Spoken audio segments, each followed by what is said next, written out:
just speak up. Okay, so yeah, we are going to talk about mathematical models of morphogen gradients, but let me spend a few minutes telling you what I want to achieve in this class and what I want to cover. So, more than specifically the mathematics, as Raj said, I want to kind of cover or present to you a certain more abstract point of view of looking at morphogen gradients. Now, I imagine you guys in your past classes have already looked at a number of examples of morphogen gradients in different scenarios. You've talked about specific molecules. You've perhaps talked about how these morphogen gradients are created, what genes are expressed, perhaps how they're regulated. I imagine you've also talked a little bit about how morphogens cause further downstream signaling, how are morphogen gradients interpreted in order to produce patterns in the embryo, which again involves a lot of gene regulation and transcription and translation regulation and so on. And I figure you've also discussed fairly specific examples of these in different contexts, in different organisms, or at least a few examples. So what I mean by a more abstract point of view is that we'll step away from specific examples of molecules, of gradients, and talk about things a little bit more in generality. We will talk about general mechanisms that can produce morphogen gradients and things like that. We will talk about, for instance, one example of such an abstract point of view is to ask, what kinds of shapes of gradients can you produce using elements like diffusion, sources, and maybe degradation of morphogen gradients? If these are the kinds of processes happening, what can you produce? So by the way, I hope you all can see what I'm writing. Sometimes every once in a while, I'll be writing something and it won't show up. I should be able to keep track of it. It just needs me to refresh my tablet. So, but if somebody notices that I'm running away and just talking about stuff and talking about stuff that should be on the screen and it's not there, just stop me and tell me in case I don't notice. So, coming back to this abstract point of view, it's I think of it as complementary to the more specific, more detailed point of view that you may have seen so far. It answers different kinds of questions. It raises different kinds of questions. And it works very well together with this more detailed point of view.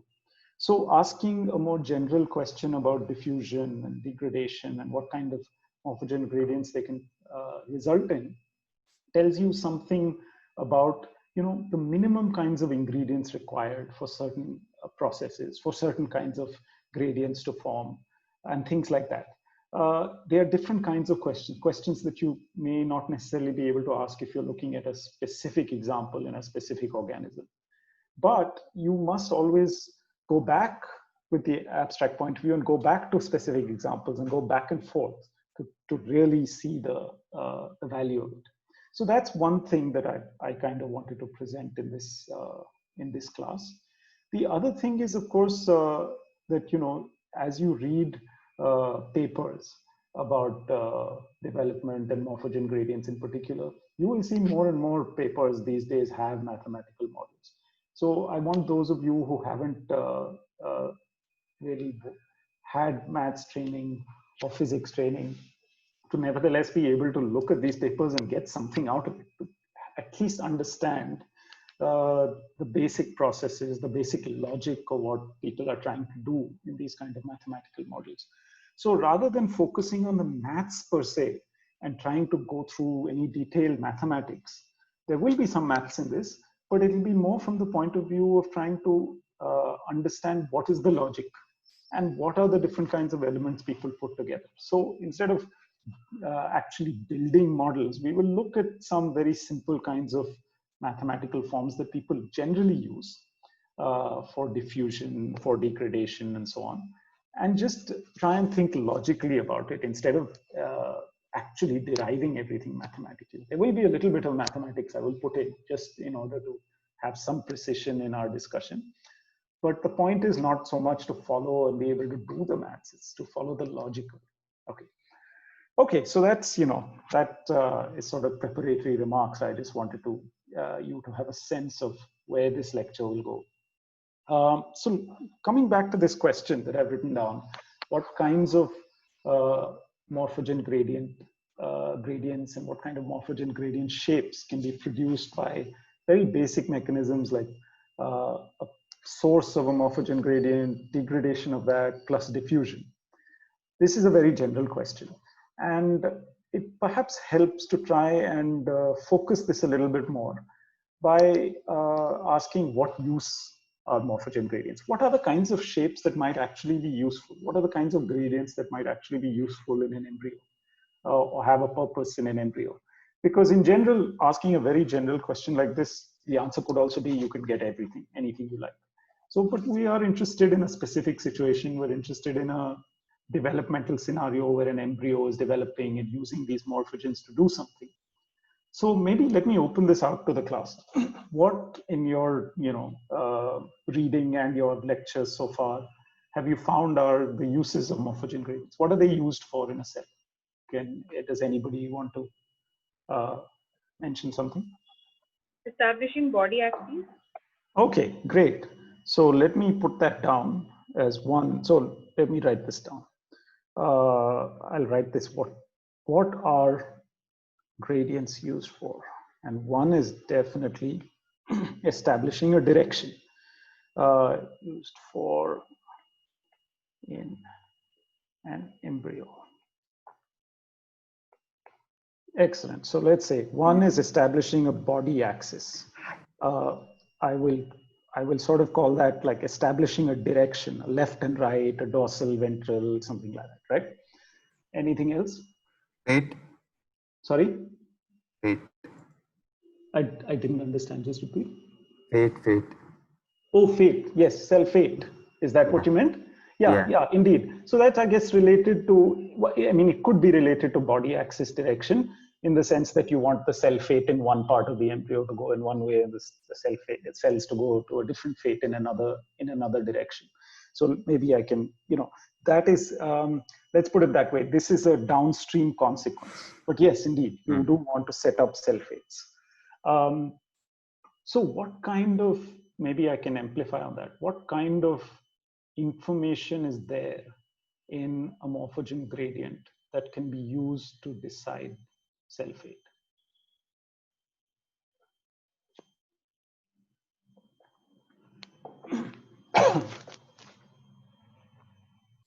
Anybody wants to take a guess? Via downstream signaling, certain transcription factors are activated because of the presence of depending upon the concentration of the morphogen that is present in a particular cell.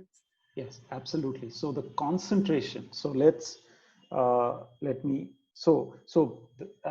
put it this way: the body axis, as people were talking about earlier, and the direction is just a matter of making some. Let's say this is an embryo, making some kind of asymmetry, right? You want one side to be different from the other side, and one simple way is to have a source on one side of gradients, and then the source is producing stuff, and maybe that's diffusing or whatever.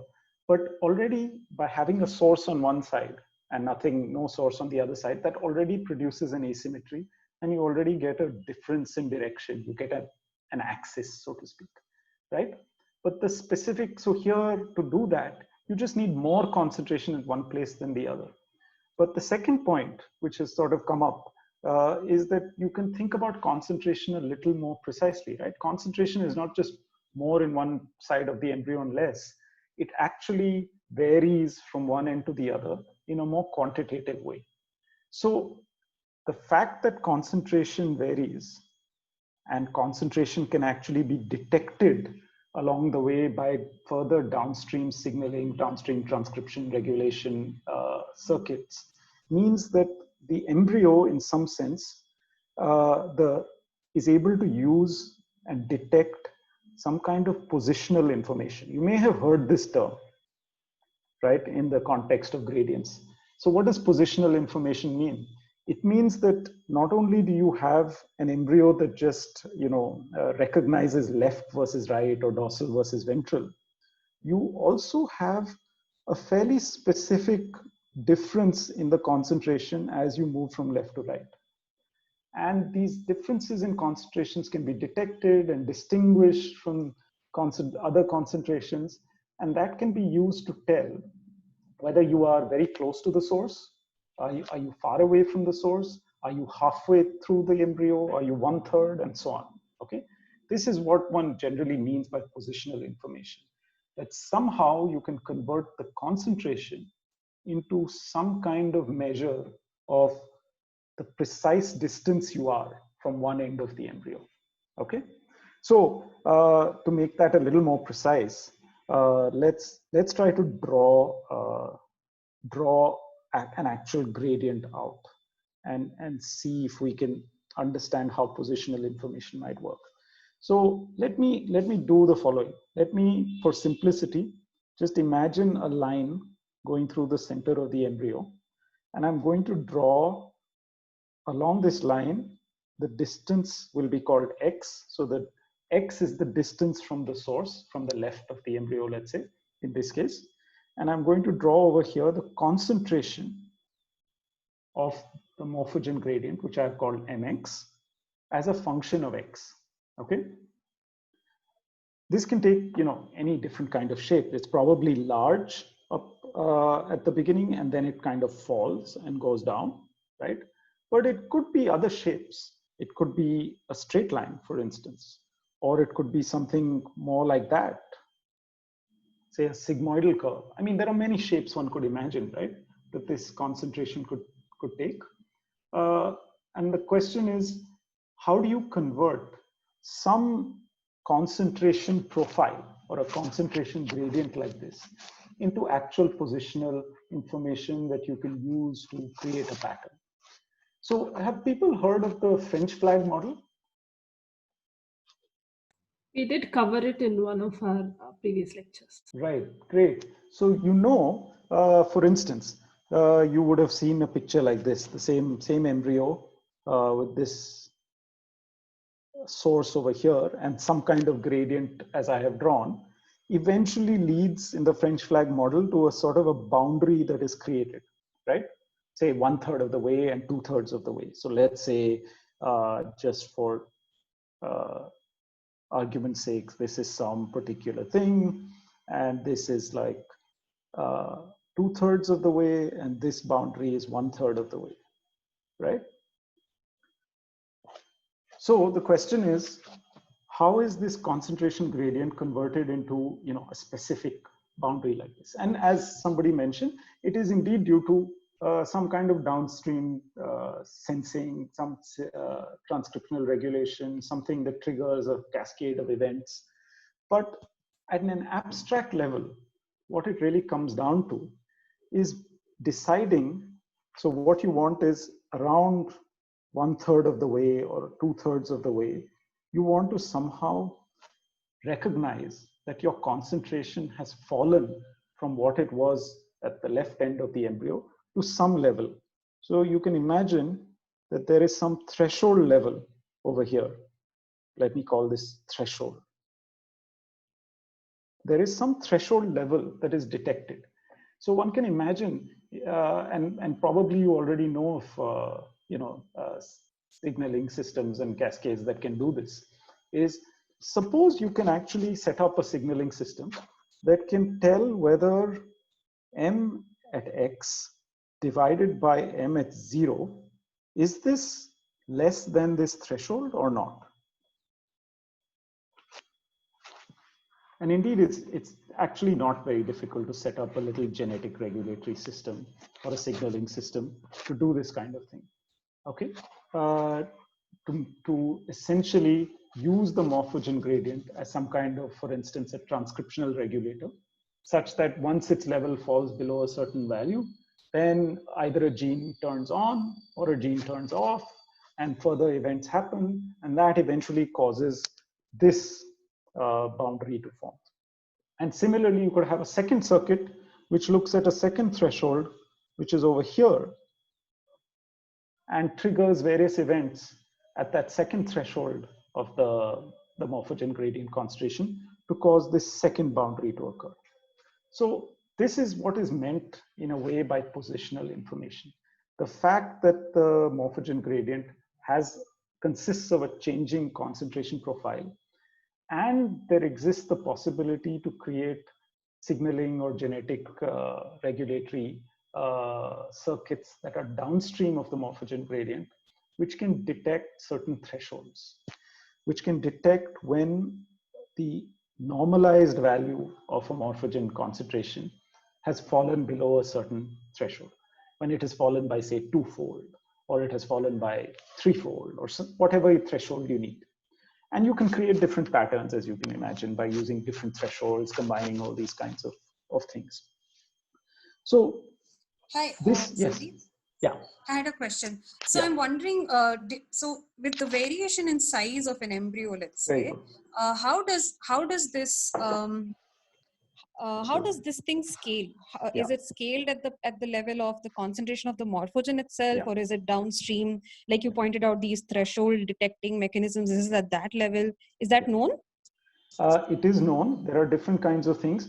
What we will, in fact, spend a lot of time on today is can you scale the morphogen gradient itself?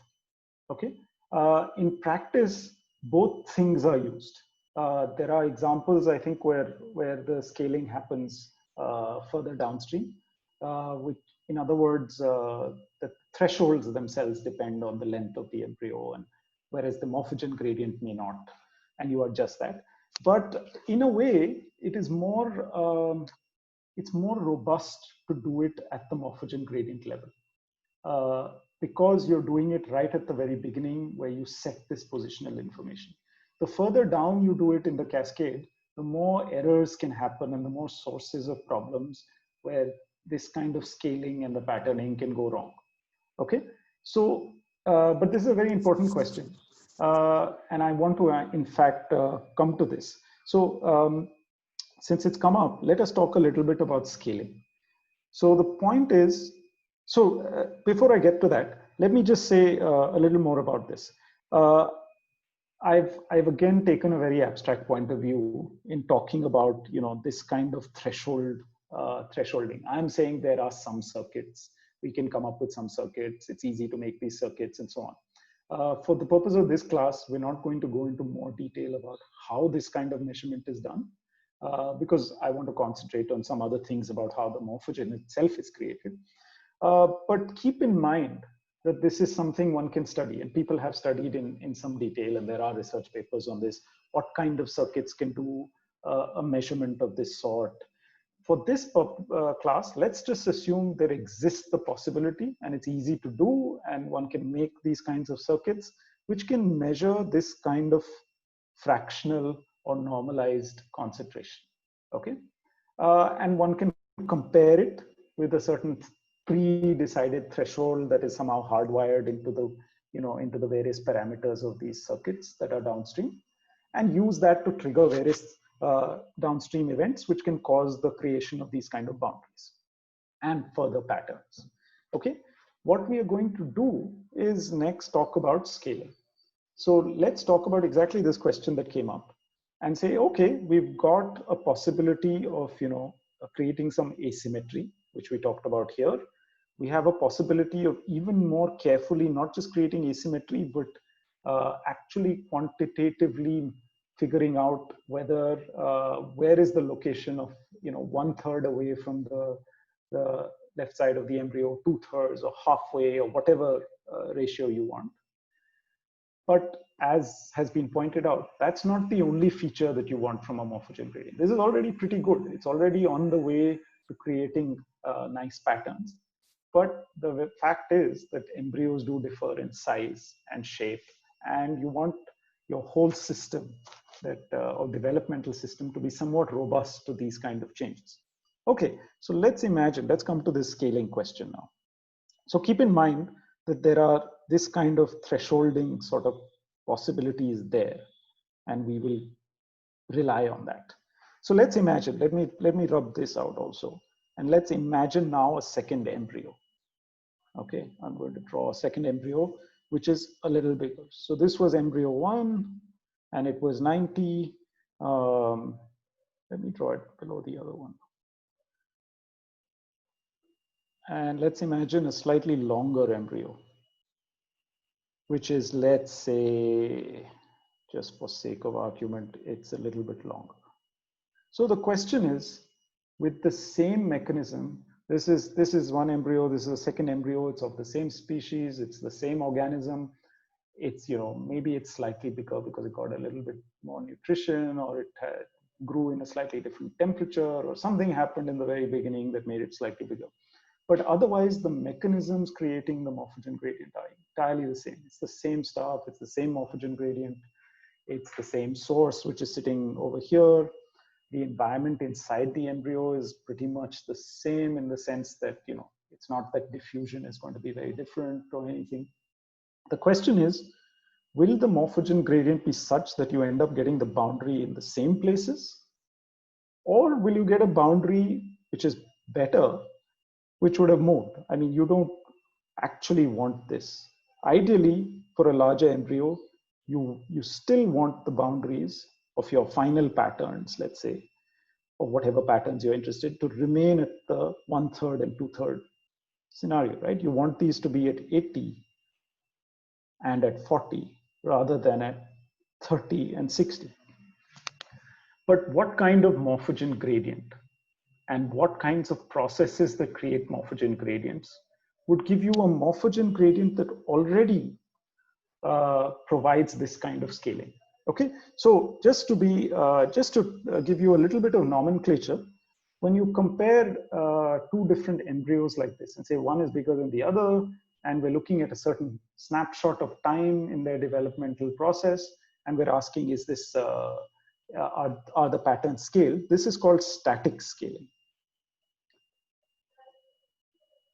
There is another even stronger kind of scaling, which may or may not occur in embryos, which is when you're talking about these two not being different embryos, but the same embryo as it is growing in time. So imagine these are not two different embryos, but the embryo in an earlier stage and in a later stage, and the embryo itself is growing due to growth and cell division and so on. The question is then, if any early patterns are produced or set up, or early gradients, as the embryo grows in time, does the pattern scale? And whatever boundaries are there, or whatever morphogen gradient, does it all just expand along with the embryo? Or does the embryo expand, but the gradient gets left behind, and so on? If it does expand and everything does scale, that is called dynamic scaling. Okay. In fact, there are people in NCBS who are studying this. My colleague Madan Rao and his student Krishnan are very interested in dynamic scaling. Dynamic scaling, as you can imagine, imposes a lot more conditions. It's a lot harder to set up a system that scales as it grows compared to a system where you don't really care what happens before, but once you reach a certain time point, whatever the size of the embryo, it should have reached your nice French flag with 1/3, 2/3. That's a little bit easier. There's been a lot of work on static scaling, much less so on dynamic scaling. And if you want to hear more about dynamic scaling, I urge you to go and talk to Madan and Krishnan and find out what they're doing about that. Okay, we will concentrate in this lecture on static scaling. So, let me come back to this question I raised at the beginning. And now, that was a very abstract question. I want to sharpen that question, partly given the discussion we've had so far. So if you're thinking of a morphogen gradient, using very basic processes such as the production of a morphogen gradient at a particular point, the diffusion of the morphogen gradient wherever it can go in the embryo, plus perhaps degradation of this morphogen gradient. What kinds of morphogen gradient shapes can you set up? And which shapes provide static scaling and which don't? And how would you combine diffusion and degradation and so on to produce static scaling? Okay, at the morphogen level. As discussed before, you could perhaps produce the right scaling effects on the final pattern by not scaling the morphogen, but by scaling how you deal with it downstream. But for this lecture, let's just stick to scaling the entire gradient itself, and assuming that the downstream events will work the same way, they'll use the same thresholds, but the patterns will turn out correct because the gradient itself scales. Okay, so this is what we're going to attempt to do in the rest of this lecture. Let me pause here. Any questions?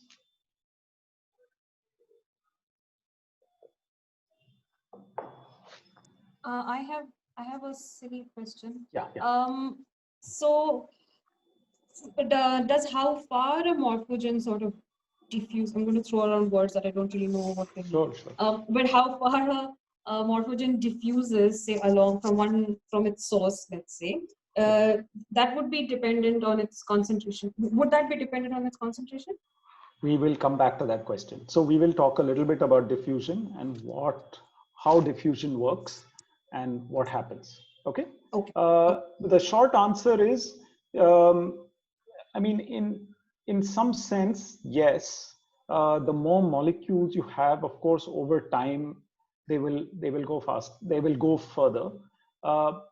If you have very few molecules, they will take longer to go further. In some sense, I mean, in terms of the concentration, a specific molecule.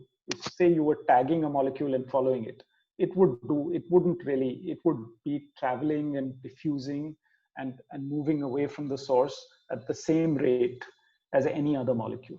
But when you look at the aggregate, the concentration does matter. Okay, but let's come back to this. I'll talk a little more about diffusion, and then we can just revisit it and ask me this question again if it's not clear at that point. Okay, thank you. Any other questions?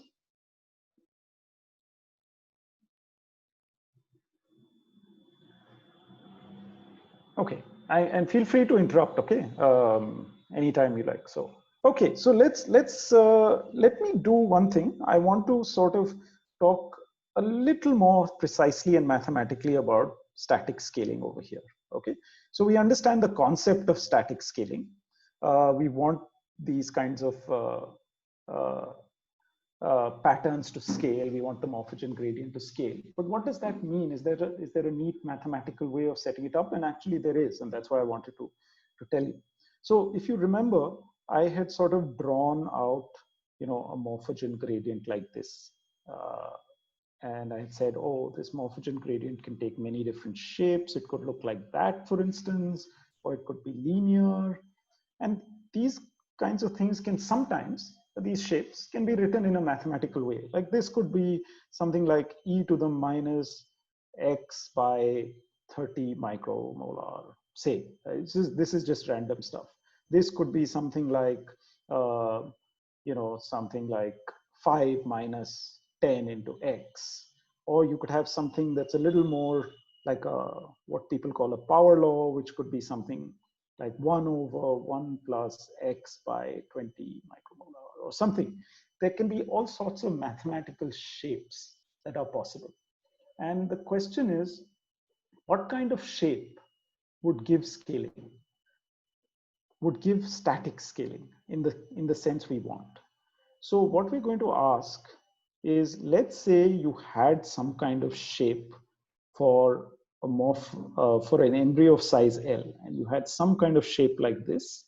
Okay, what would the shape have to look like if it was 2L? If the embryo was double in size, let's say, what shape would it have to have in order to give you the same scaled pattern? So let's use the French flag example. We want something at L by 3. I'm going to exaggerate this a little bit, this morphogen gradient, just to show you how things might work. Let's say it goes down very steeply and then it goes down a little more shallowly. So we want one boundary here, and therefore we need one threshold over here. And we need another boundary at, say, this point, which needs somewhere here, right? Okay, so you can imagine with such a steep sort of thing, we want something like m at L by 3 divided by M at 0. I'm going to drop all this normalization, okay? Let's just say this is at a level 1. We can come back to all these normalization issues, but essentially, let's imagine that whenever we measure the concentration, we measure it in such a way that it's always normalized to 1. And then we want this to be equal to, so this threshold will happen when you hit this threshold, which will be, say, something like, I don't know, something like 0.2, you can imagine. Maybe it's something like 0.2. Whereas M at 2L by 3 has to be equal to the second threshold, which is, let's say, something like 0.1, right? Now imagine you have to create a second gradient, which will also start at 1, but is going to go down and going to go down all the way to 2L for the second embryo, which is twice the size. The question is, what should this shape be? Where should this shape be in order to get exactly the same kind of scaling, right? What we want is, for this new one, we want the M at, where are the boundaries here? If you wanted exactly the same scaling, well, one of them is actually at 2L by 3. The first boundary should move here. And the second boundary should be here, right? 4L by 3. If we're doing the same 1/3, 1/3. The same argument you could do with any other proportions, but I'm just picking 1/3 and 2/3 because it's a little simpler. Now, this level should obviously be the same threshold. That's the kind of condition we have given for static scaling. We're assuming that all the downstream thresholds and all are the same, and we just want this morphogen gradient to be scaled such that it produces it at the same level. So you can already see this is not correct. I've not drawn the second morphogen gradient properly.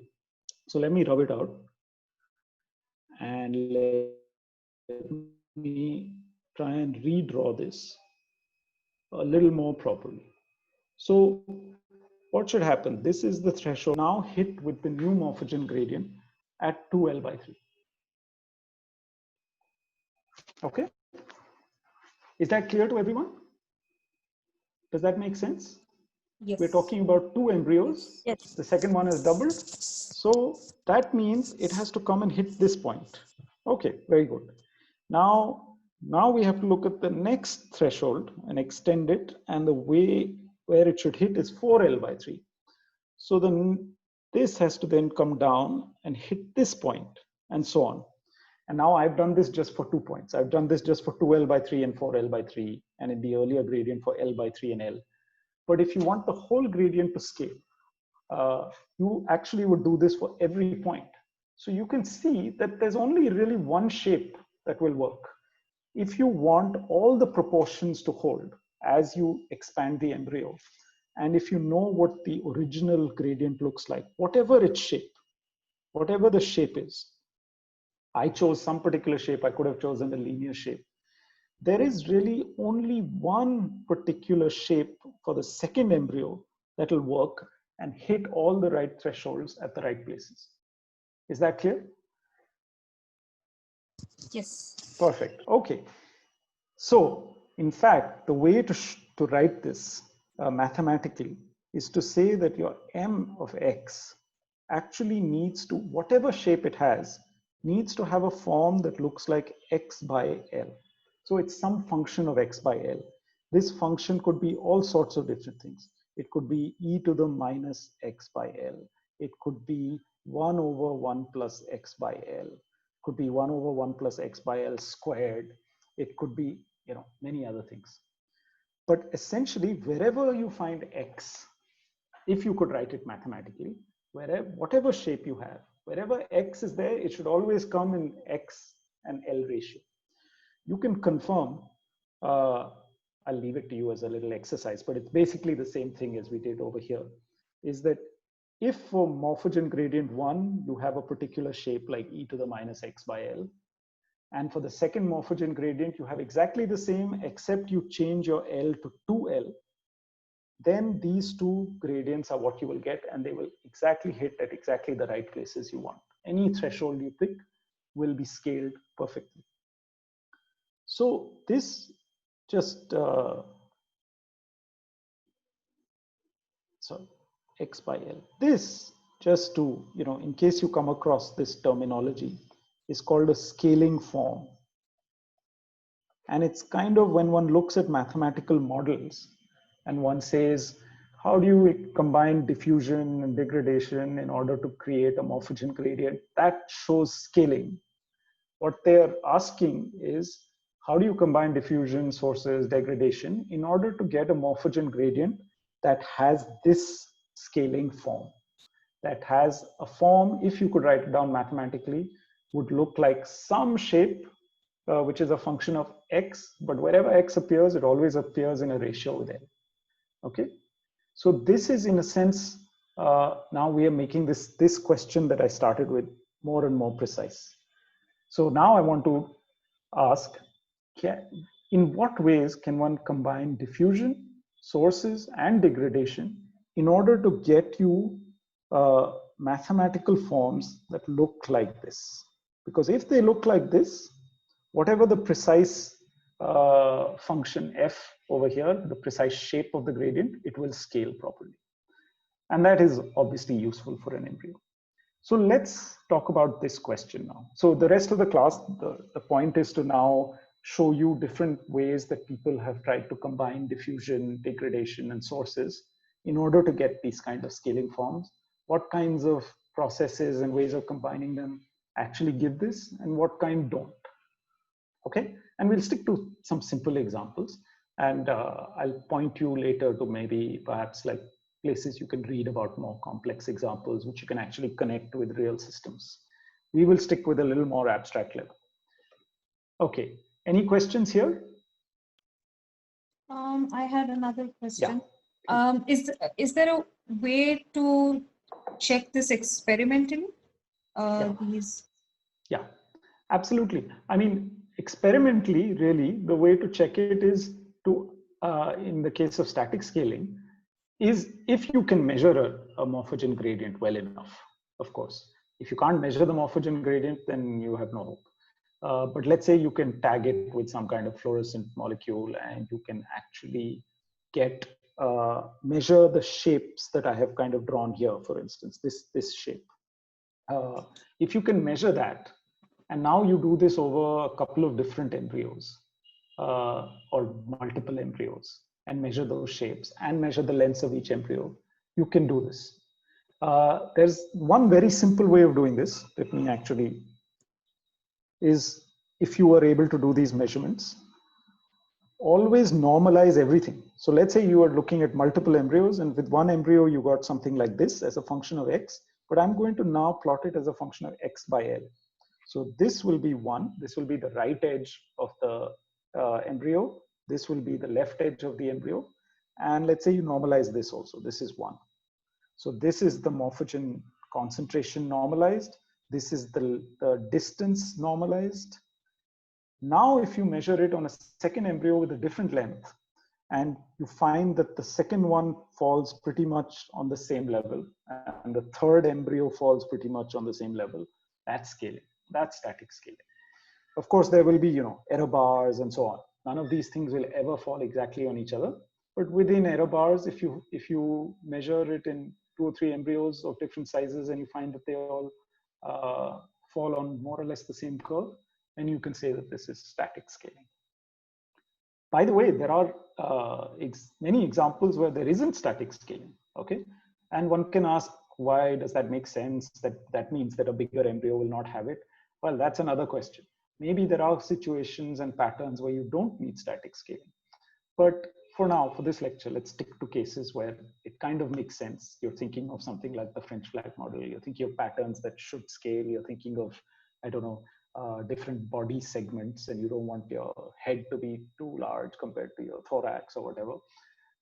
In that case, static scaling makes sense. In fact, dynamic scaling makes sense.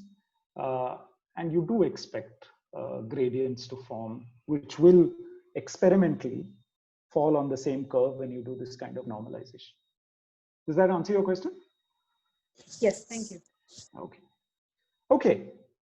Any more questions about this scaling and, generally the mathematical sort of, what are the mathematical question that I'm now raising? of how do you combine diffusion degradation sources to get a scaling form of this sort? I had kind of a confirmation to ask. Hmm. Is the x by L a part of my normalization? Yes, yes. So let me one sec. I think I'm having that problem with the. Just give me a second. I have to start mirroring again. Yeah. Okay. Yes. So yes, this is a normalized distance. X by L is the normalized distance, and this is a normalized concentration. So essentially, what you're doing is you're going to be measuring actual concentrations and actual distances in different embryos, and in each case, you will normalize by the length of the embryo, the distance, and you will normalize the concentration by the concentration at the left edge, let's say in this case. Okay. And then you will plot it. And these are the plots that I'm showing here. So they're all normalized. So I am using my actual concentration or the distance as a fraction of my total concentration at the source or the total distance. Correct. So your raw data will, of course, not be like that. Your raw data perhaps will be a table where you will say x is equal to 0, x is equal to 5 micrometer, x equal to 10 micrometer. Maybe the length of the embryo is 90. I don't know. I'm just putting random numbers here. And your concentration, so this is your distance. Your concentration will be some kind of fluorescence units, probably typically, right? So you will have something like say 10, and then you will have 3.3, and then 1.2, and then so on. And the normalized one will just normalize, divide all the concentrations by 10, and the distances will all get divided by 90. That's all I mean. Yeah, thank you. Perfect.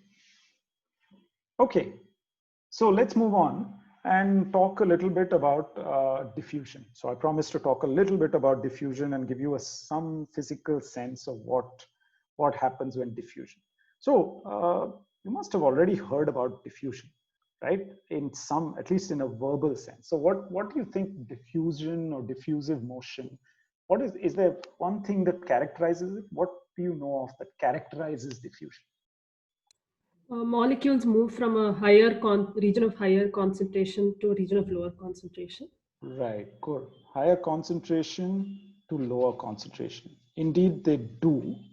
But what about individual molecules? Suppose I was following one single molecule. Would it necessarily always move from a place of higher concentration to lower concentration? No. Okay, somebody said no. How would it move then? Does anybody know how an individual molecule you're following would move?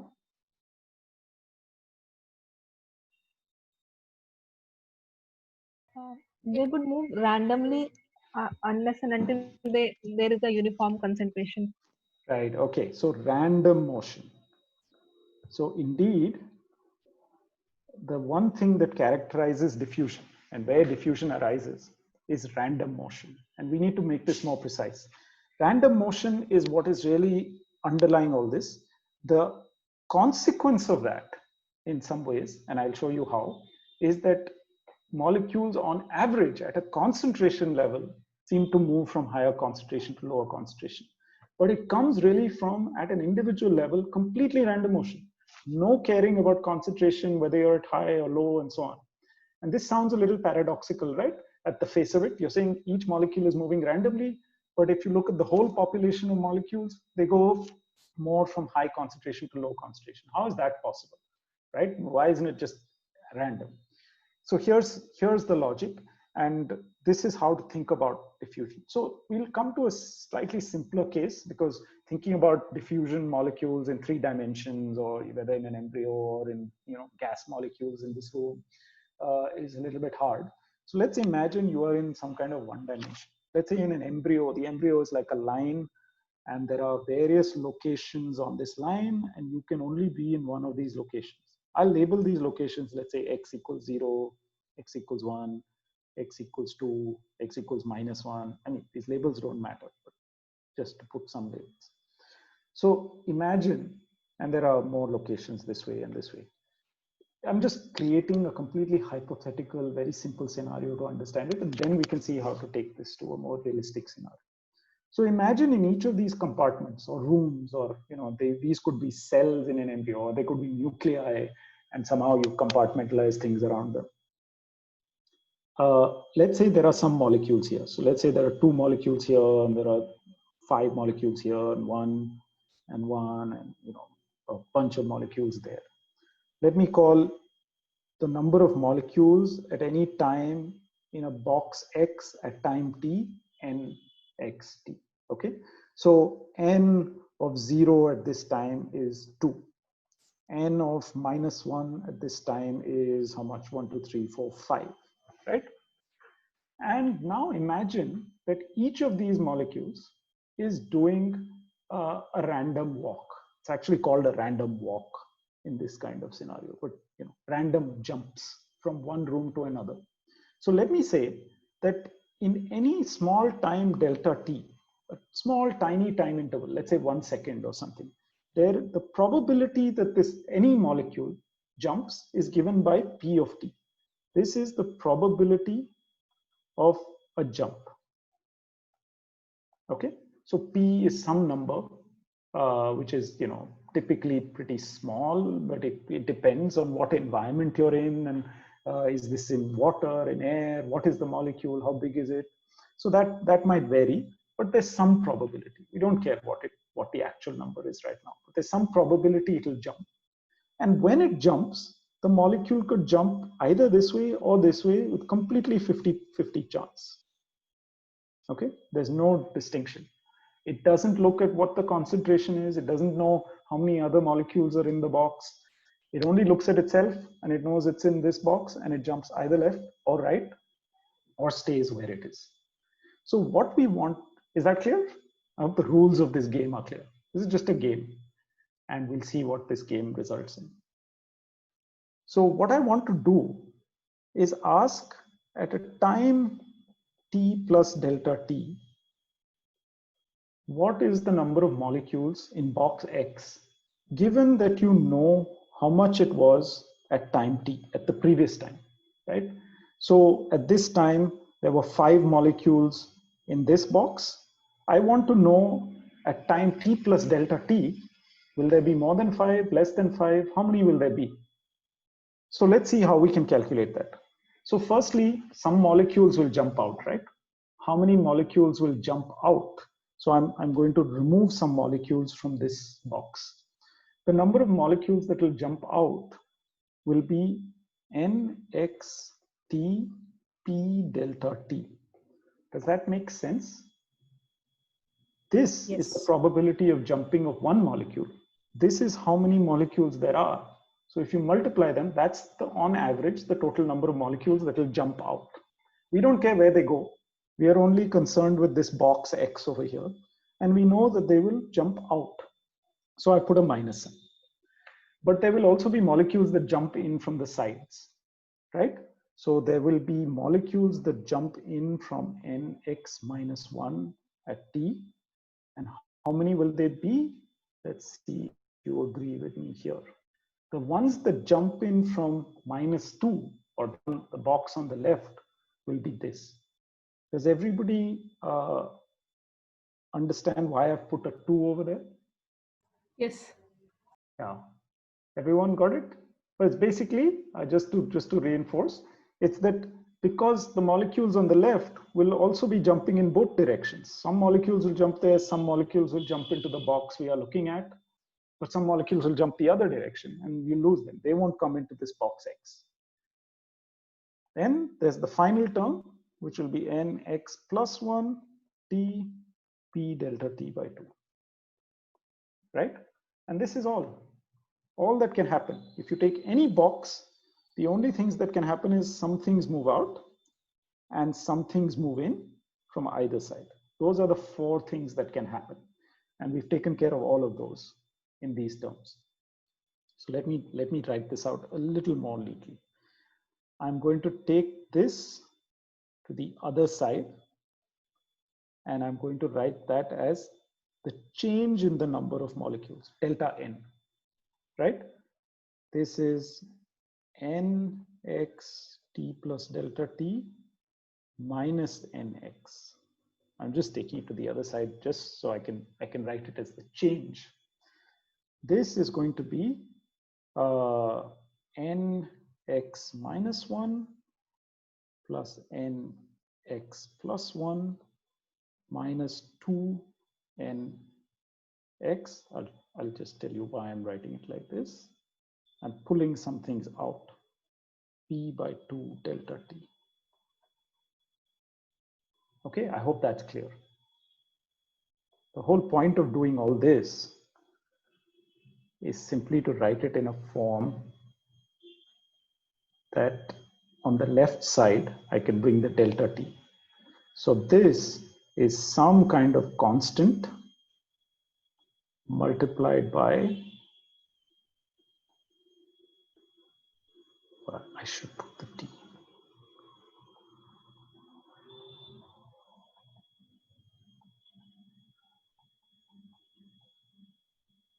Okay, this is on the left side what one can call the rate of change of concentration.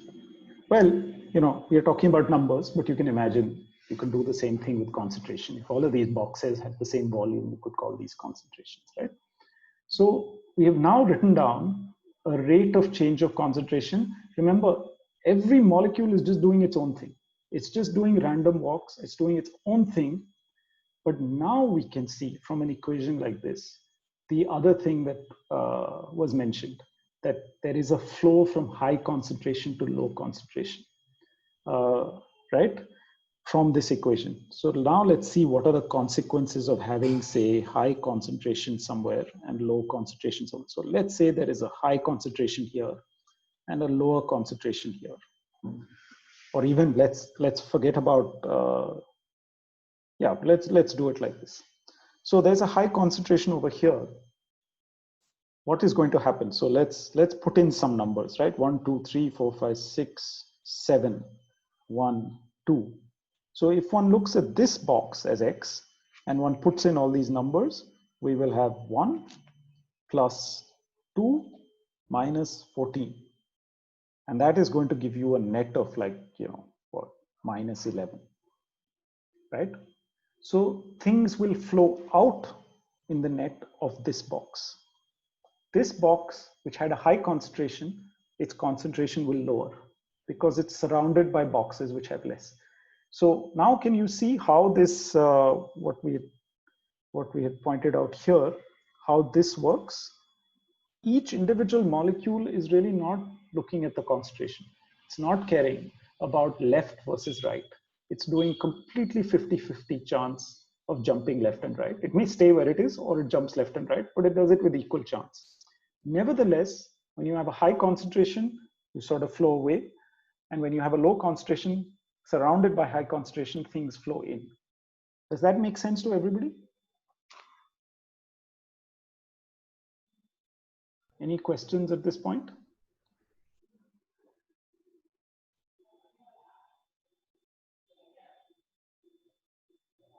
Sorry, did somebody say something? I saw something move in the Zoom speaker thing, but yeah, okay.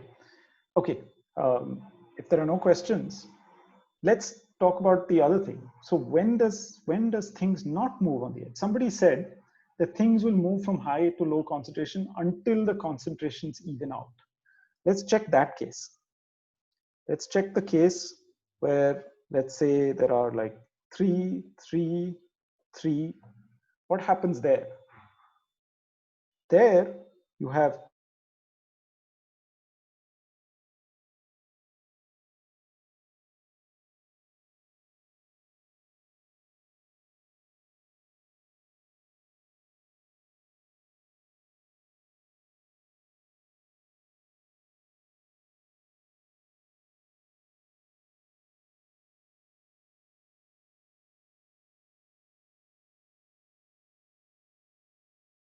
the point is the net effect of all these jumps on average is 0.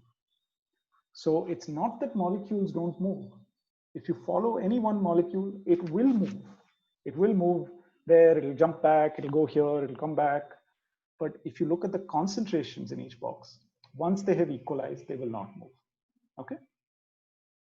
Okay. Let me now go to try and head towards something a little more realistic. So this is all okay with these little boxes and so on, but in real life, you have space. Space is not broken up into these little boxes, not necessarily. So how does one think of that? In the same scenario, the way one thinks of it is by making a very, very long, box with very, very tiny, tiny, tiny boxes. And with, instead of having, x is equal to 0, 1, minus 1, you have x is equal to 0, x is equal to delta x, x is equal to 2 delta x. And this delta x basically becomes smaller and smaller and tinier and tinier. Okay. So imagine we're doing exactly the same exercise, but just making many, many, many boxes, which are very, very, very tiny. It turns out that in that case, you can write this as a more continuous x, and you can write the number of molecules in each box as n of x. And you can imagine you could draw a curve. You could draw a curve which, say, tracks the concentration. It could be like that. This would be one where these boxes are quite high and other boxes have less molecules and so on. And in this case, this equation becomes, we won't go into the details of how to derive all this, but it becomes something that you will very often see in research papers where they have mathematical models of morphogen gradients. It will become this. This is still the rate of change, but it will start looking like this. Let me rub this out so you can see the equation very clearly.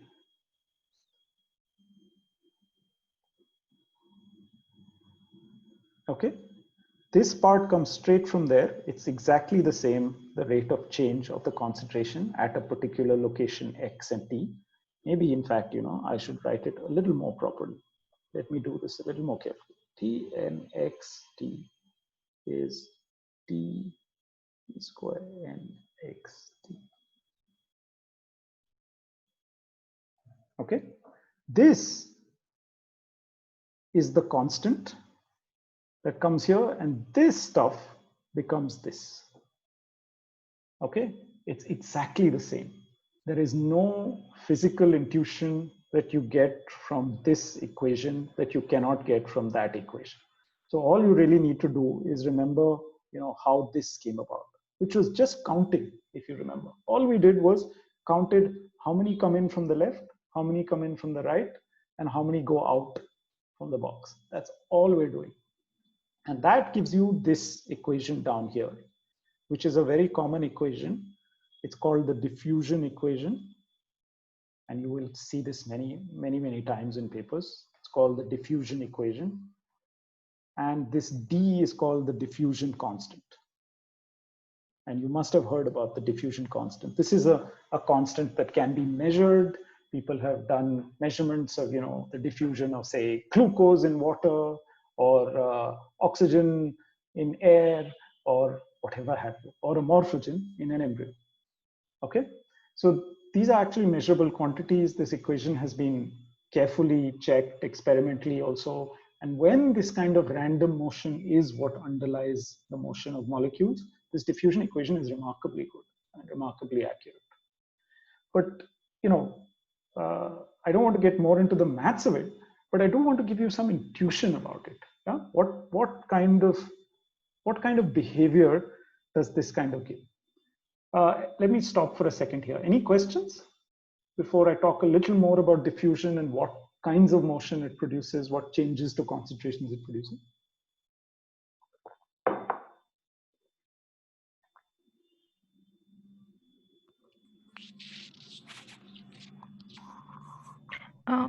Why is there a square in the differential diffusion equation? Yeah, Differential square. I'll try and give you a quick answer to that. If you take this equation, you can actually write it, split it into two things. You can split it into nx minus 1 minus nx, right? Plus n x plus 1, or actually I'm going to write it, let me write it slightly different. This is one term minus nx, oops, minus nx plus 1. Actually, I think, hang on, sorry, let me just redo this. You will find it easier if I read it. What I wrote was correct, but not what I wanted to illustrate. Let's do this. Nx plus 1 minus nx, okay, minus nx minus nx minus 1. I'm just doing a little algebraic manipulation, but can you see that these two equations are the same? This is exactly the same as that. Yeah. Yeah. Now Yeah. let's think about this term. This is a gradient. Can you see how this might be related to a single derivative? This is something like dn by dx, because the gradient says how much does it change from one location to another. Dn by dx is more or less the same as saying n at x plus delta x minus n at x divided by delta x. That's really the definition, right? When delta x goes to 0. So one derivative comes from this term, a second derivative comes from that term. Why does the second order derivative come over here? It's because you are taking one derivative and dividing another derivative.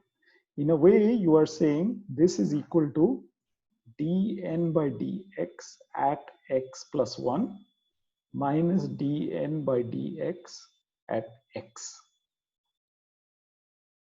right? Something like that. And this itself is a second derivative. So mathematically, I've kind of explained it to you. More intuitively, what you're doing is you are subtracting two gradients. You're seeing how much is the gradient in one direction, how much is the gradient in that, and the difference is what you're looking at. And that is what a second derivative does. Second derivative up here kind of tells you essentially what is the difference in the flow towards the left and the difference in the flow towards the right. So intuitively, if we go back again to this kind of picture, what would change the amount? We were talking about individual molecules jumping back and forth, but what would change the amount of concentration in one? You could think of it in another way. You could say, you could ask, what is the net flux in that direction? And what is the net flux coming in from that direction? If this flux from the left is different from this flux on the right, then the concentration will change. If the two fluxes are exactly the same, there's no change in the concentration. And what is the thing that tells you about the difference between two fluxes? It's a second derivative. So both mathematically and intuitively, these are two ways of thinking about where the second derivative comes from. Does that make sense? Yeah, thank you. Okay. But, my point in fact is you don't have to know what second derivatives do and so on. Anytime you're confused about diffusion, go back to this picture and just think about molecules jumping back and forth randomly, completely randomly. That will always give you the right intuition. So let's try and apply that. Let's try and apply that intuition to some cases, right? Here's a simple case. Let me start with. Let's start with a case where for some reason the numbers are 0 everywhere. In only one location, there is some molecules. Some, n molecules are there at time 0. What would happen as time evolves? So remember, think about the box. There is one box with all the molecules and all the other boxes are empty. Well, what's going to happen? Obviously, there'll be random jumps, then there will be things moving out. So this will spread out, right? So over time, this will start to spread, right? You can see that. Further, as time passes, what will happen? The spread will be more and flatten out. Well, I'm not drawing this very well. It'll actually be symmetric, right? Left and right, you don't really care which way you're going. But the molecules don't care. So you imagine that whichever way it spreads out, it will be symmetric. In fact, people can actually calculate this kind of scenario from the diffusion equation, and they find that the shape of these is Gaussian. You would have heard this. We don't have to go into details. We don't have to derive why it's Gaussian. But essentially, the important intuition is there is a spreading out, and it keeps spreading, and it keeps spreading, and the peak goes down and spreads. Here I'm imagining some kind of like infinite box, right? Infinite space. So the spreading in an infinite space can keep going. The numbers will keep going down, and so on. But what actually happens if there was a boundary? Because we want to, you know, think about diffusion in the context of an embryo. An embryo is not infinite. It's like a box. At some point, a molecule hits the edge of the box. What happens? So let's say we're imagining a situation where there's a boundary here and a boundary here. Yeah. Now the situation's a little more complicated. What do you think will happen? What do you think will happen if I let this diffusion continue for a very long time? Uniform concentration throughout the Yeah, exactly. embryo. So It will just so become as flat. yes, sorry, say It will again. just become flat, like. Correct. Yeah, exactly. Both the statements made are identical. In fact, indeed, that's what will happen. So this Gaussian will keep expanding, exactly like I was mentioning. It will follow that expansion until it starts hitting the edge of your boundary. At that point, you actually have to say what happens at the boundary. In this case, we're kind of intuitively, I didn't even mention what happens at the boundary. Maybe the boundary is porous and stuff can go out. Then of course this would not happen. It would keep expanding, right? Things would just leak out of the embryo. But we're imagining, let's say the boundary is not porous and a molecule that tries to jump to the right bounces back. In that kind of scenario, exactly what you all said is correct. What will happen is you will end up getting, in the end, a flat curve, which will be low down here, such that every location has the same amount of molecules on average. This goes back to the intuition we developed over here, right? That this kind of equation, sorry, I think I brought that out, but essentially in this kind of equation, we had something where we had 3 plus 3 minus 6, and that gave 0. When the right-hand side is 0, the left-hand side becomes 0, right? So what that means is your change and your rate of change is 0. So whenever we can set all this to 0, that is sort of your steady state. That's what you expect happens eventually. Eventually, you are not solving this entire equation. You're solving a slightly simpler equation where you're saying d multiplied by the second derivative is actually 0. And that can only happen when things are flat. Okay, so good. So we've got a situation now where we started with some N molecules of morphogen in an embryo somewhere, and then they diffused and everything became flat. That's not a gradient, right? So already we've got one result. Diffusion alone cannot produce a gradient. In fact, diffusion works against gradients. It will destroy a morphogen gradient if you let it, if you do not put something else. So let's think about, we need to add something, right? We've tried just diffusion, that didn't work. We are again looking at something like this, where there's some X. We are looking at a scenario where there's a boundary and another boundary. And now we want to get something that's not flat.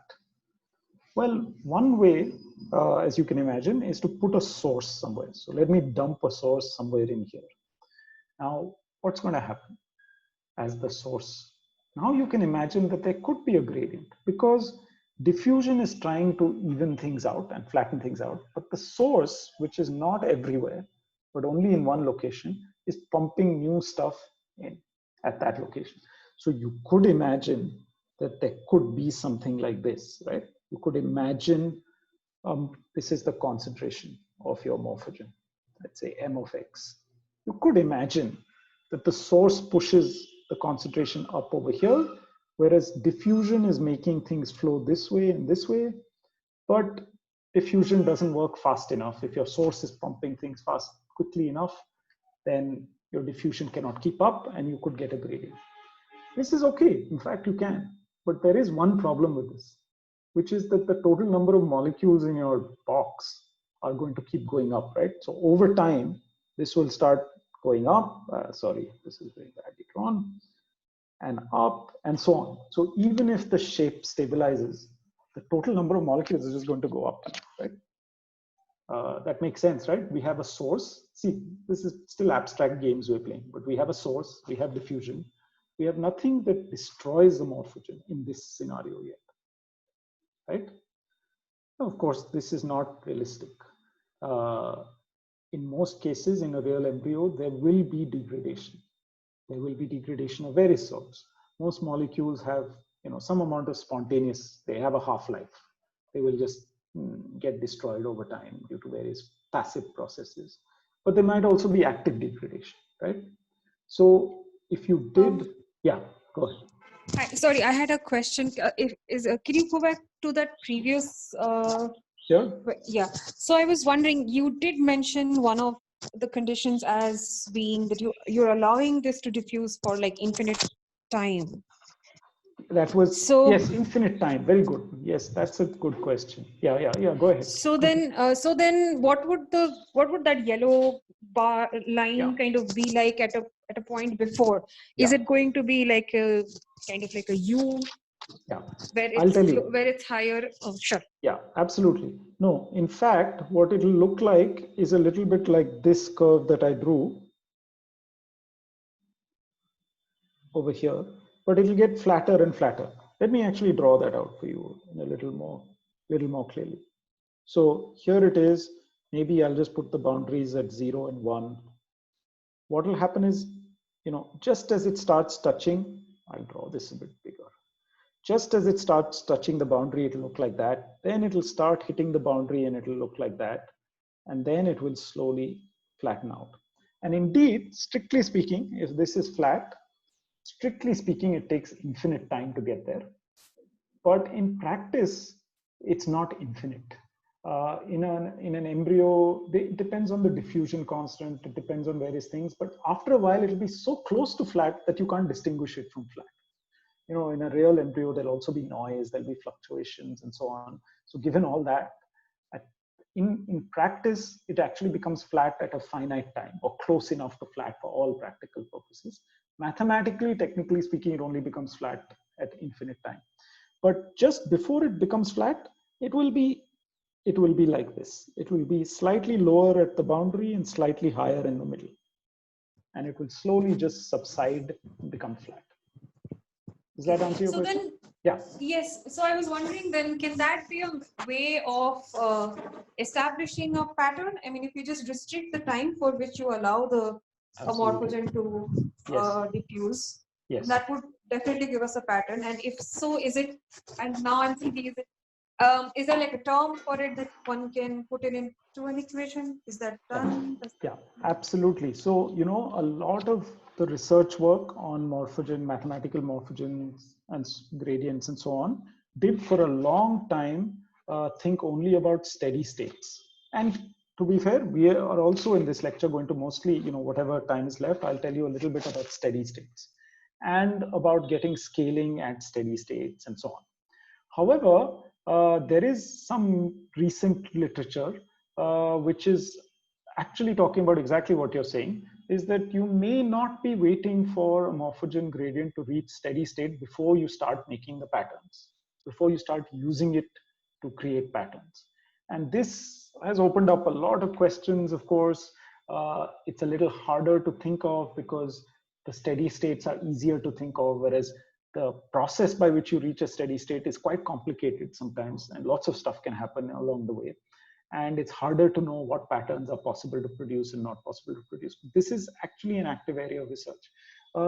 If I remember, I mean, I won't say much more right now, but I think there is some work by Timothy Saunders that you should look up if you're interested in this question of morphogen gradients being used to make patterns before they reach steady state.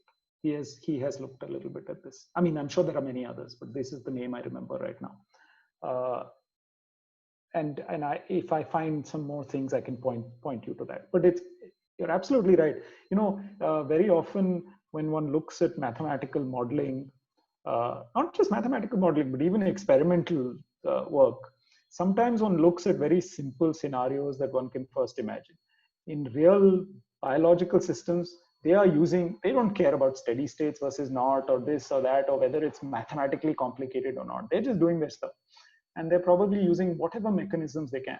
So I'm pretty sure in the diversity of, embryos and biological organisms that are out there, there are many, many cases where patterns are formed without reaching steady state.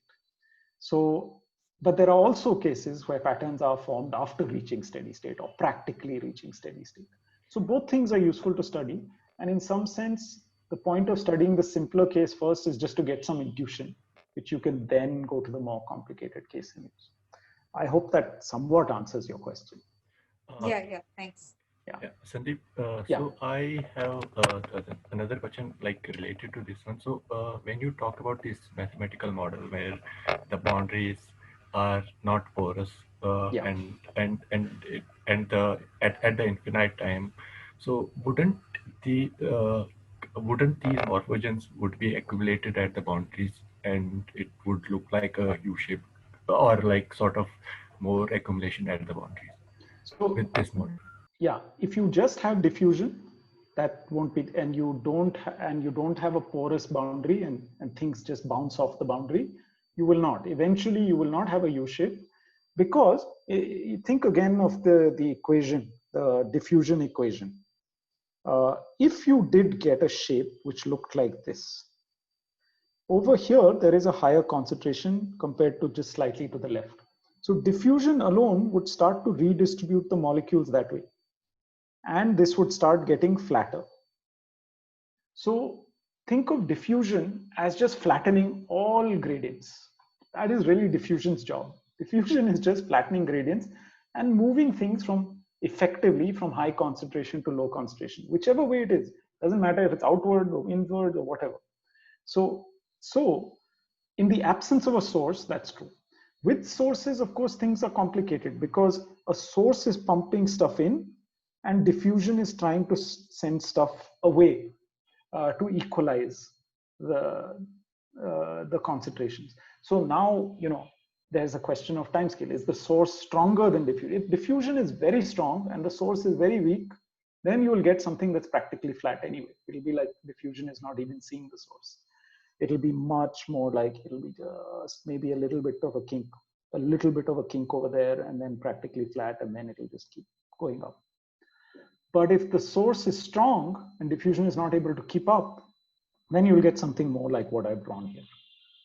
Okay, but basically you can never get accumulation in steady state at a boundary unless we add one more element, which is degradation in the inside, with somehow another thing that sucks down the level inside. Okay, if it's just diffusion and sources as we have discussed so far, you won't get very far. Does that make sense? Yeah, thank you. Oh, sorry. I realized that I was drawing stuff. Yeah, it didn't show up. Yeah. Here. This is what I was drawing. So this is what I was drawing as a U-shaped thing over here. Diffusion, there is high concentration here and a little less here. So diffusion will rearrange stuff so it becomes flatter. And it will eventually become a little bit flatter and then flatter and flatter. So having that U-shaped curve is not stable with just diffusion. Okay, so let me, in the last 10 minutes, since I don't have much time, I want to introduce that last element of degradation and give you a quick survey of the kinds of things that you can get with diffusion plus a source plus degradation. Now, degradation adds some more complication because we have to make choices about what to do. So, I'm going to stick with different kinds of degradation. There's something which I'll call surface and linear degradation. I'll tell you in a second what that means. So what I'm imagining is there is a source over here at the left You know, forget this. Earlier we were talking about the source in the middle, but imagine an embryo, source is on one side. This is the other end of the embryo, L. And let's imagine that there is degradation only at the boundary. So the only place the degradation is happening is at the boundary. And over here, so over here, the concentration is just your normal diffusion equation inside the embryo. But over here, there is an extra term which will be something like this. Let me call this M for embryo, for morphogen. It'll be something like this. This is a typical term often used for degradation, where this is some kind of degradation rate, and it is related to something like the half-life. Actually, it's like, you know, if one speaks of the half-life of a molecule, then this delta that I have written there is related to the half-life. So there is degradation happening at the boundary, there is a source at the other boundary, and there's diffusion happening in between. Okay, this is very interesting. It's a very simple case, and you may think that it's actually almost academic, but in fact, this is there is one case in which this kind of thing happens. It often happens in plant embryos. There is some evidence that certain plant embryo gradients, morphogen gradients, are actually of this sort, where the degradation is not happening everywhere, but only at the boundary. And in this case, you get a rather simple sort of morphogen gradient. You get a linear gradient. To be more precise, if the source has a strength sigma, sigma is sort of the rate at which new molecules are coming in. Let me see precisely the form. I'll give you precisely the form. We won't get into how you derive it, but we'll look at some features of it. Sigma by d L minus x. This is still a mathematical model. So remember, it's still fairly simple. And it's so simple, one can actually solve it. And this is the solution in steady state. So if you let things go long enough, this is what will happen. But think of it intuitively. Intuitively, what's happening? Intuitively, there is some flux sigma being pumped into the embryo over here. The diffusion, because there's a gradient, is going to be pushing things in that direction, right? It's going to be pushing things with a rate this. The gradient of the slope of this concentration multiplied by the diffusion constant, sort of the flux with which diffusion is trying to send things away from that high concentration. And at this edge, there is a flux out of the embryo, as it were, which should be at a rate m at L. X is equal to L, let's say. Yeah. So all of these fluxes are flowing through. There is a source which is pushing molecules in. Diffusion is pushing those molecules further down. And then at the other boundary, molecules are getting removed or degraded, effectively like getting removed. So this is the steady state when all these fluxes match. The amount being pumped in is exactly equal to how much diffusion is able to push away, is exactly equal to how much degradation happens. And it turns out that this is the only final form that can satisfy all these conditions, that all these fluxes become equal. But notice here, so we should come back to the scaling question, right? This is not scaling. This is not exactly scaling, because wherever x appears, it's not always coming in a ratio of L, but it will in one situation. So imagine this goes to 0. Then m of x becomes equal to sigma by d. I will pull L out and I'll show you how that looks like L. Can you see how this becomes this under this condition? This L doesn't matter, by the way. This is like the constant that was outside. The point is, wherever x appears, it comes like this. So this is scaling. This very, very simple kind of scenario actually gives scaling. And it's remarkable that just diffusion, source at one end and degradation at the other end is already enough to give you scaling. Okay. So, but it's not perfect scaling. If you really look at the actual equation, there is this little extra thing which destroys the scaling, and one can only get approximate scaling. And you'll find actually that this is very often the case. In all the mathematical models that people have looked at and thought about, you very rarely get perfect scaling. It has to be a bit too special to get perfect scaling. In most cases, you'll only get scaling in certain limits. Here, the limit where you get scaling is when your source is not too large. If your source is very large, oh, that destroys scaling. If your degradation is too little, that will destroy scaling. You need your degradation to be large enough compared to the source to maintain this gradient, which more or less scales with the size of the embryo. Okay, I'll just, I won't take questions right now because I want to cover one or two more things quickly, and then maybe we'll have questions at the end. You may already think that this is a little bit contrived though, right? While we've taken a case, and I've tried to tell you that, oh, plants may actually be one case where this happens.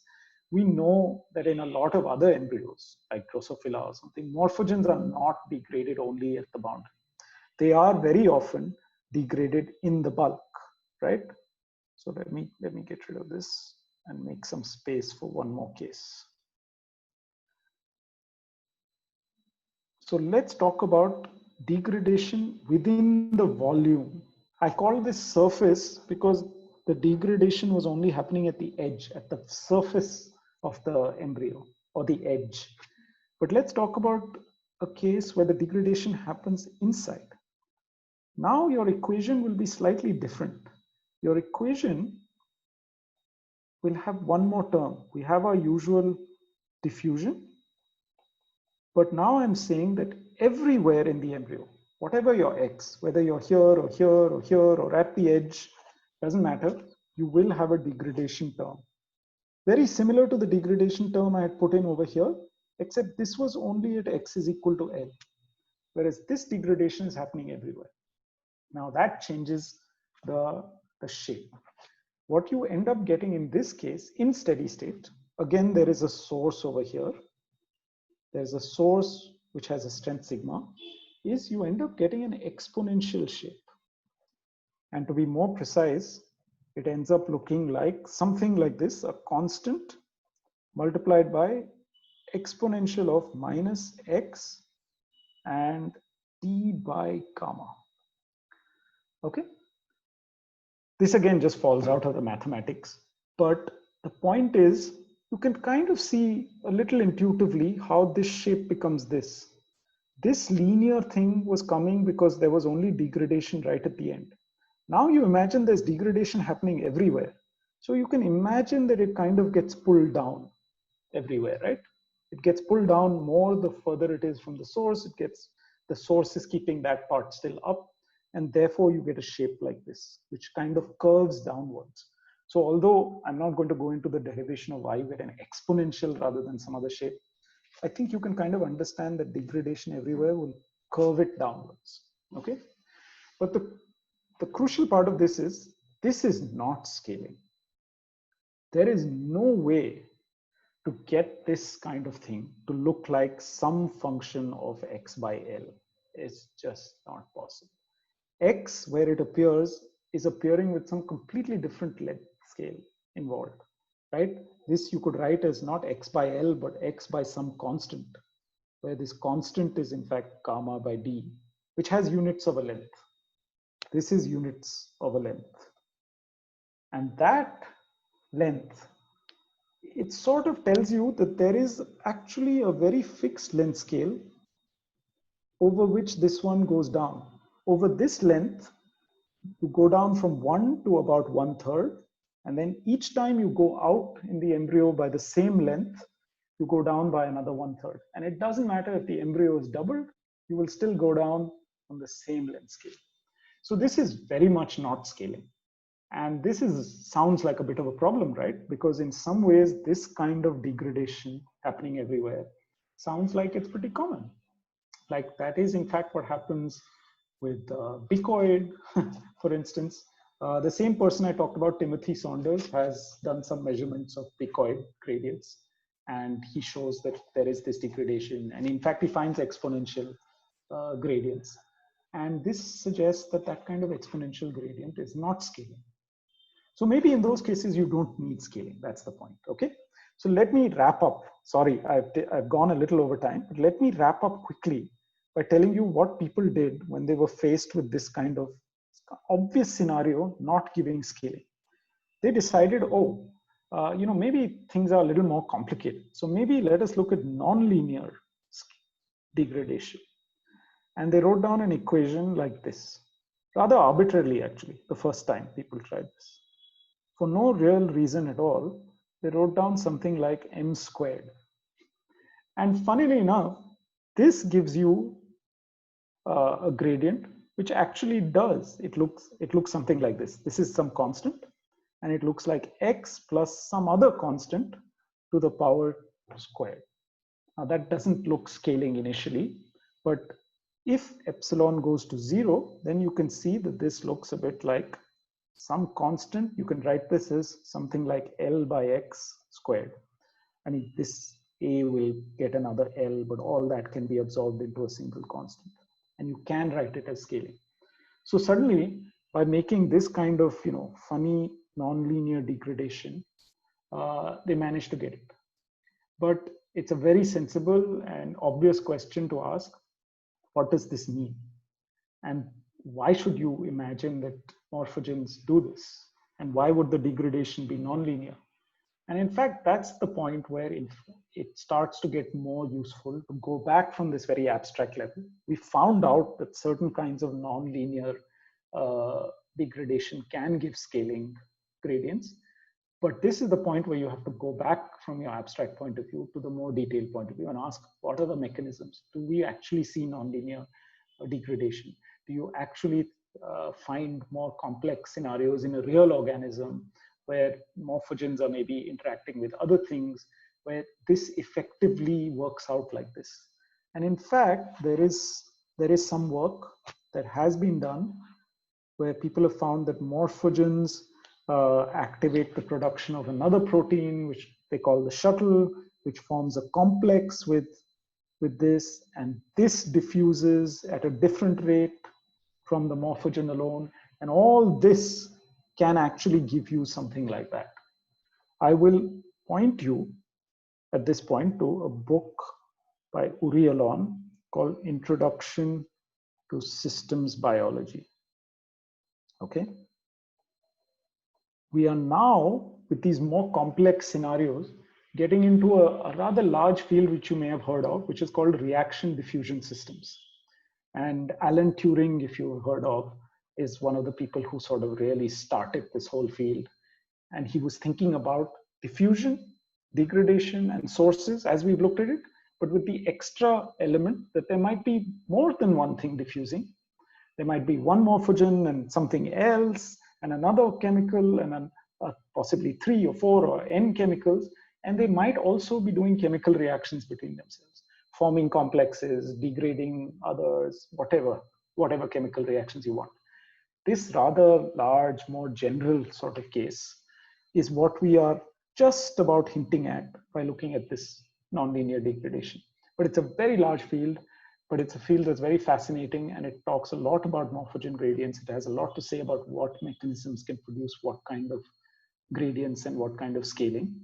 And this book is a very good introduction to that. You will find when you read this book, chapter 8 is I think the relevant one. You'll find that a lot of the discussion is very similar to what we've done here, except he is not looking at scaling in the sense we have. He's looking at robustness of these gradients to something completely different, which is the source. He's interested in saying, oh, but the source could fluctuate. Something could make you produce the gradient at twice the rate. Will then your gradient scale properly or not under those conditions? Whereas we've been looking at what happens as the embryo becomes larger or smaller. So from a different point of view, he's asking the same questions, and you might find it interesting to compare our discussion. So, okay, let me stop here. Sorry, the last bit was a little bit rushed because we ran out of time. But if there are any questions at this point, let me know, and I can clarify things that I've gone over very quickly.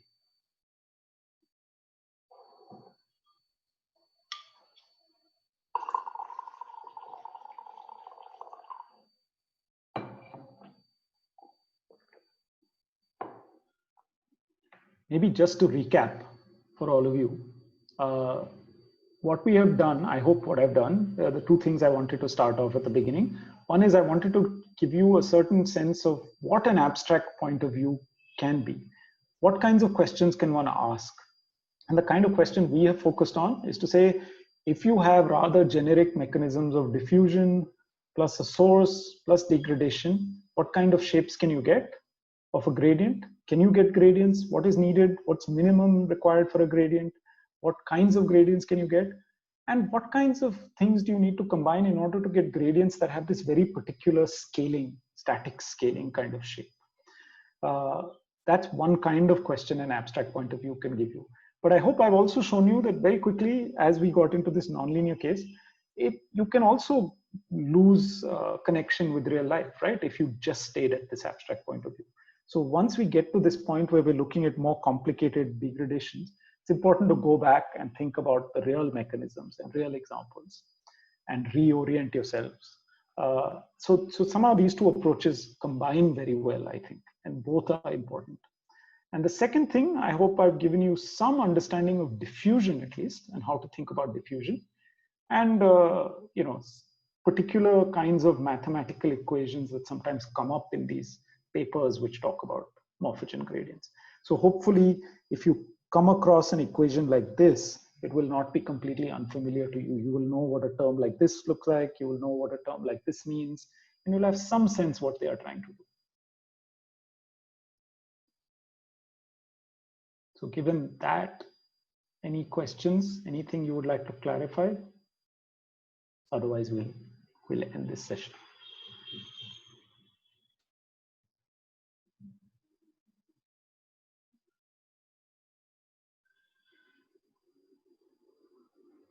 Okay, I guess there's no questions. Feel free to send me an email if any questions occur to you later or so on.